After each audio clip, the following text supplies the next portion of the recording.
საკრებულომდე დეპუტატებმა ბიუროს სხდომაზე ორი ძირითადი საკითხი განიხილეს, რომელიც მუნიციპალიტეტის გერბისა და დროშის დამტკიცებას, ასევე სასაფლაოების მოვლა პატრონობასა და მოსაკრებელის გადახდას ეხებოდა.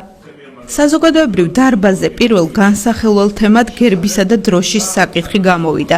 საკრებულოსთან არსებული დროებითი სამუშაო ჯგუფის წევრები გერბის სამ და დროშის ერთ ვარიანტზე შეჯერდნენ, რომელიც საზოგადოებას გააცნეს. ნამუშევრები მხოლოდ ერთ ავტორს, არქიტექტორ თამაზ ლომჯარიას ეკუთვნის.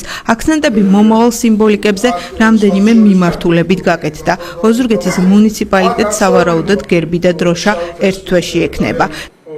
აქ არის მთავარი სიწმინდე მუნიციპალიტეტის თამარის ჯვარი გამოტანილი.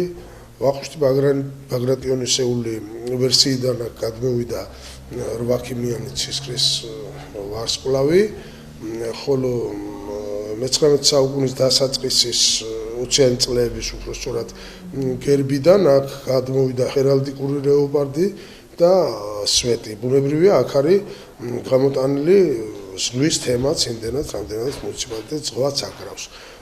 მეორე ვარიანტზე არის მთის თემაც ჩადებული, ძირითადად დომინირებს წითელი და მწვანე ფერი. რიგით მეორე თემა, რომელზედაც საზოგადოებრივი დარბაზის სხდომაზე იმსჯელეს, ქალაქ ოზურგეთში სასაფლაოების მოვლა პატრონობისთვის, სავალდებულო მოსაკრებლისა და ყოველთვიურად 2 ლარიანი ტარიფის დაწესების საკითხი გახდათ. სამსახური აიღებს პასუხისმგებლობაზე მისასვლელი გზების მოწესრიგებაზე, არსებული სასაფლაოებზე, პატრონიან თუ უპატრონო სასაფლაოების ყველას მოწესრიგების, რა თქმა უნდა, მსუბუქად შესაბამისად, იმიტომ 2 ლარიანი რესურსი არ მოგცემს დიდ შესაძლებლობებს, მაგრამ მოწესრიგებული იქნება დაცული უმეთვალყურო დარჩენილი პირუტყვისა და რა თქმა უნდა, იქნება გაყვანილი წყალი და მოწესრიგდება სასაფლაოები ოზურგეთის ტერიტორიაზე. საზოგადოებრივი დარბაზის სხდომა საკრებულოს სხდომას წინ უსწრებს.